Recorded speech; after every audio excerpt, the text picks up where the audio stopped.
Okay, hello everyone. So we're just going to go real quick, or at least as quick as I can here, over the notes from today over putting mass on bones. Now, for those of you that were in class, you will have noticed that I gave you complete worksheets. If you are at home because you got any number of things, you will notice that I posted this basic version on there, and I made notes that I would put a video up later. Well, this is that video. So, when putting mass on the bones, the first thing to take note is that this is just a basic muscle structure.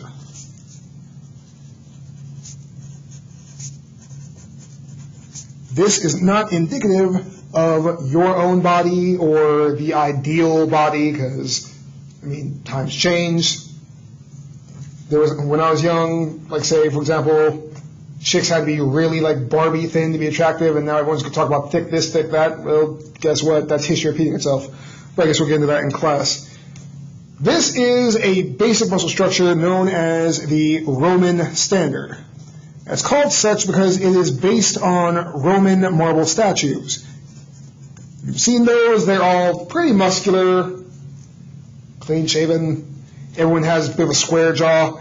It's based on just how the Romans depicted themselves in their artwork, whether it be sculpture or painting, really. And the other thing to note, we'll start with circling these. Sockets, elbows, wrist, ankles, knees, leg sockets. All of these are joints. The important thing to know is that all muscles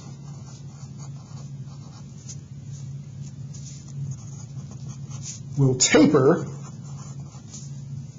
at the joints.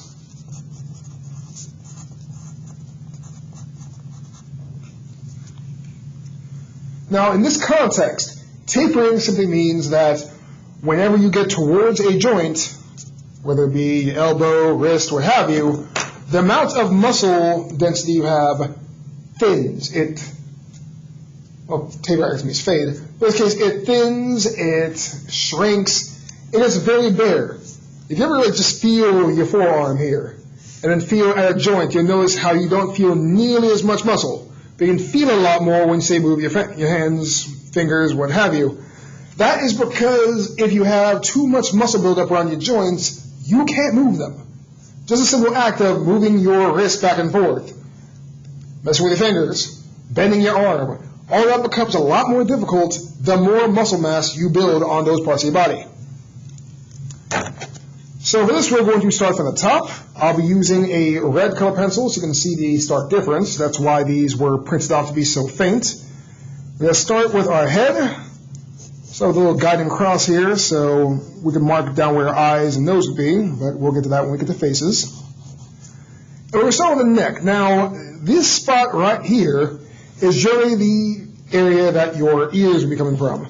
So we're going to start from there, and your neck actually kind of comes down in a rounded diamond shape towards the sternum. Now, it seems kind of long, but keep in mind, this is just the muscle form. We're not dealing with skin and clothes yet. So everything does seem kind of long. I'll make my shoulder blades here. Now, tomorrow we're going to be going over in class different body types, and you'll see how this here can be actually one of the worst things to develop. Because if you ever see, like, say, a wrestler from the WWE, or talk about the Incredible Hulk, for example, which is, by the way, unrealistic, is because building these muscles would make it nearly impossible to turn your neck. The more muscles that you pack on here, the more you have to turn your entire body to do what you can just do by turning your head left or right. Now going from there, there's a little bit of triangle here. We're going to have our pectorals, our chest muscles, and those start from under our armpits. Now keep in mind, this is all muscle. We're not going to deal with anything like, say, mammaries, because those are fat.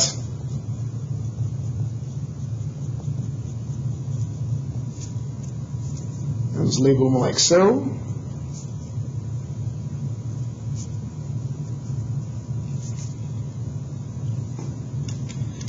And then we'll make our actual shoulders. Now you're going to notice here that I kind of have things come down to a point. Remember, nothing in nature is straight lined. Everything has a curve. But muscles not only follow that rule, but they end in points, because to actually see all of your muscle, all of it, you'd have to tear your muscle apart. See, if you've ever had chicken wings, chicken legs, chicken in general, turkey, anything with a bone, muscles aren't just meat. So they have to tie into each other to actually bind themselves to your bones. And this is where the tapering comes in. As you get to your joints, your muscle is going to thin, and it kind of just wraps around. Moving away from joints, they bulge out first, and then thin as they get to your next joint. So right here we have our elbow, and just going to do the same over here. This is where you will find your biceps and all that. And then we'll make our forearms.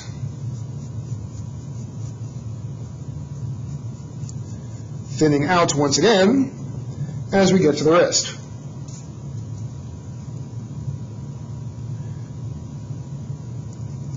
This is a simple mitt here. We'll go over drying hands at a later date, sometime next week, in fact.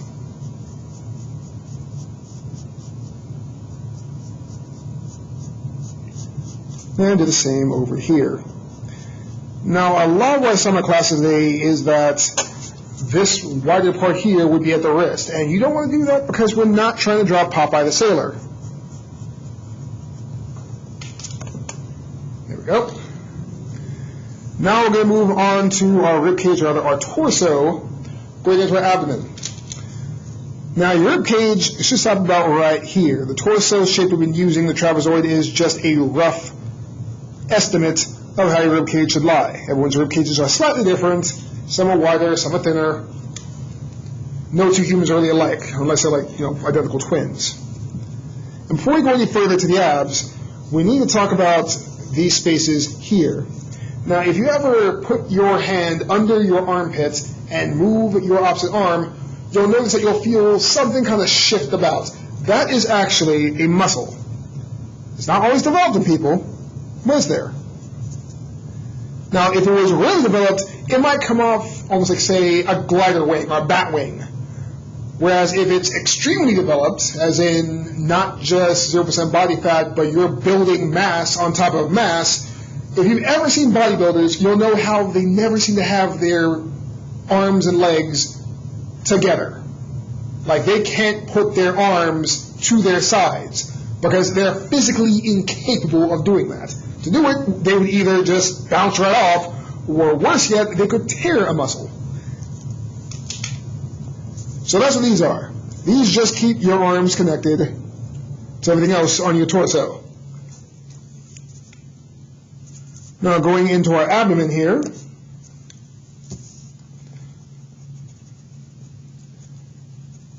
your abs, or six-pack, as those that like to do any sort of lifting will know them as, are actually natural on any body. Like even if someone is fat, even whether they're thin or not, everyone has these muscles. It's just those that choose to weightlift want them defined. And furthermore, 6 is not even the limit. There are people with 8 packs, 10 packs, 12 packs, 14 packs, but they are not growing more muscle as they work these muscles out. What's happening is that they're building up so much mass up here and so much definition here that these muscles are folding. So they're just kind of just stacking on top of one another. 6 becomes 8, 8 becomes 10, and so on and so forth. The thing is, you don't want to define that much because the more you define, the more you have the same problems like guys with these muscles too overdeveloped. It becomes the case that you can't bend over because your muscles are just grinding against your pelvis. You don't want that. Now your bottommost abs will start to come off around your navel, or your belly button for those of you that don't want to actually use scientific terms.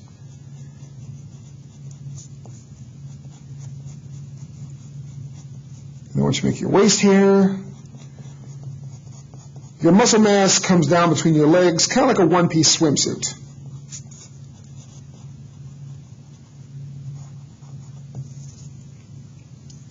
Now this bar is a bit long, and maybe I did this a little too long, but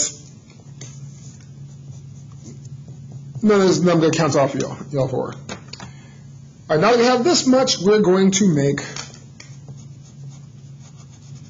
our thighs. Now the thighs are wrapped around the strongest and longest bone of the body, which is the femur. If you've ever known anyone to break a femur, it is very hard to do, but also very easy. Lord knows the main ways that man can break a bone. But if you break one of these, prepare to walk funny for the rest of your life, if you can walk at all. Now you notice that there are lines going right through it here that line up with the bone. That's normal, because really a leg is just a longer version of your arms up here. You have biceps up here, you're going to have two sets of muscles here. You're going to have this little bit of fold here.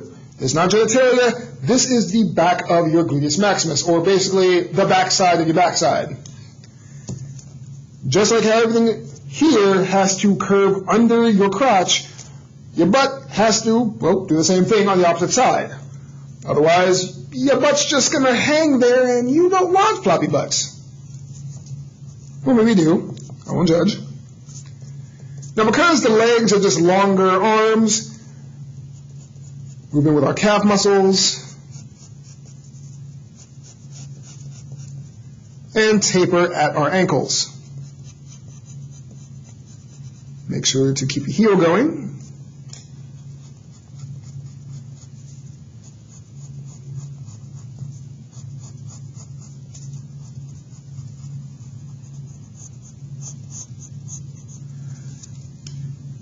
And there you go. Just label these here real quick. Calf.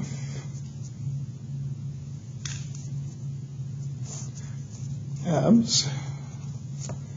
And there you go. There is your front view.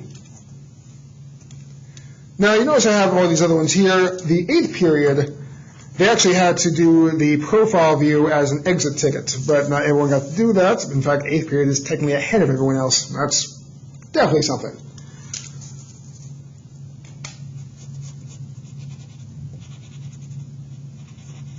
So I'm just going to real quick mark off my chin and ear. Now remember how I said that your spine goes into something of an S-curve. That's what we're going to do right here. Now, what kind of figure is this? Is this male or female? You can't answer me obviously, this is a recording. But keep note of the shape of the pelvis. This is a pentagon. Remember how I said that females have more diamond shape for their wider hips. So, as a guy, make sure that when you do your neck, you have this little bit of spot here for that Adam's apple, a distinctly male trait. Now that I have my head and neck established, let's go into the rest of it. So, got the shoulders, and you'll see from here that they are also multi-layered. Upper arm, elbow,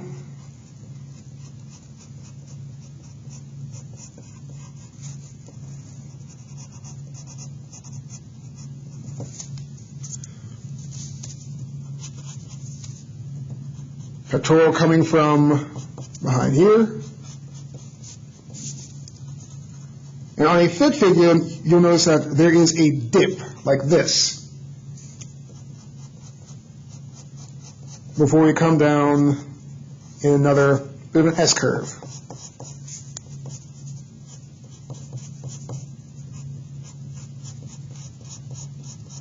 Now, this is a guy, but that does not mean that you should give your figure a flat butt. So, tying it down here to our glutes, and there's a decent butt. Do not make it too big though. I have already seen some people have that double cheeked up on a Thursday afternoon joke going on. The butt does not have to be huge. That's especially something to consider when we draw females.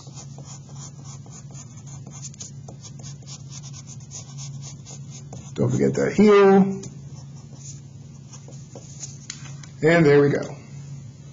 And just for a bit of cheat so it doesn't look like he only has one leg.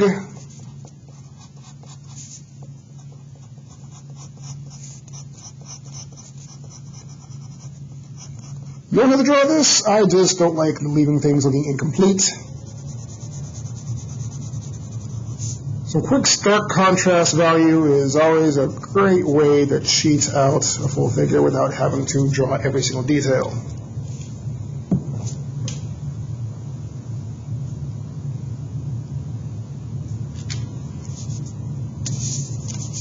As for our head, I'm not going to worry too much about this. Just know that when you turn your head, this part here is going to stretch towards whatever way that you are leaning.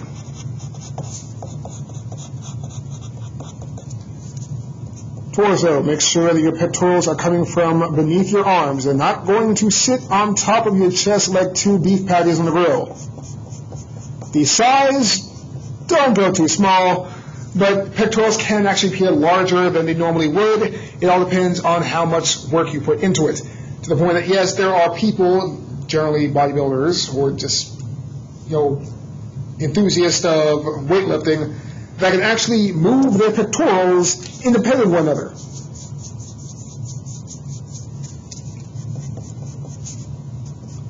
Look up dancing pecs on YouTube.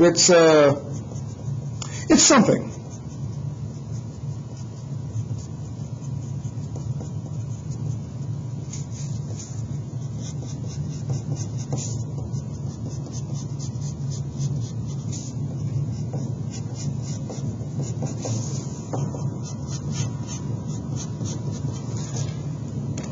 All right, that should be enough.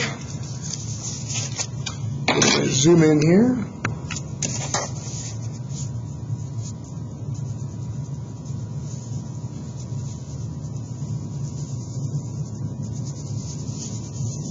All right, when we come in tomorrow, we're going to check over these real quick, and then we're going to go into different body types. So remember, this is the Roman standard. This is kind of like the Charles Atlas, the muscle man, the basis of basically every superhero that you see. But tomorrow we're dealing with the scrawny, the overly muscular, the fat, the slovenly, and yes, even the thick. So, see you then. Scott out.